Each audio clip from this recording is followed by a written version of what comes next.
We have team coverage tonight. Rick Reitzel spoke to people who live in the area near that warehouse, and Ted Hart is at the fire station on North 4th Street. Let's begin with you, Ted. What do we know about the arrest and the suspect in this arson case? Yeah, as you saw there just a few minutes ago, the fire chief announcing the arrest of a suspect. Robin Toms is his name. He's charged with aggravated arson. He is currently in the Franklin County jail, and he has, in fact, according to fire investigators here, confessed to setting this fire. And they say that it was only through input from the community that they were able to so quickly identify and arrest the suspect in this case.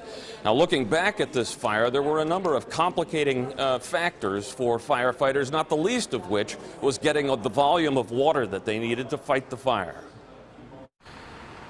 Luck was on their side early this morning when firefighters arrived. They got all their manpower out before the roof started to collapse.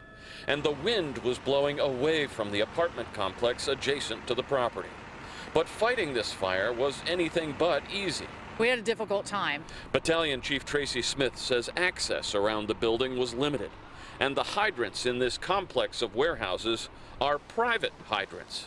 They're typically lower pressured hydrants. They are put in specifically to handle the sprinkler systems. So when we start getting into heavy volumes of fire that needs heavy volumes of water, we just didn't have the capacity. So they had to run lines up into the apartment complex to get the kind of water pressure they needed.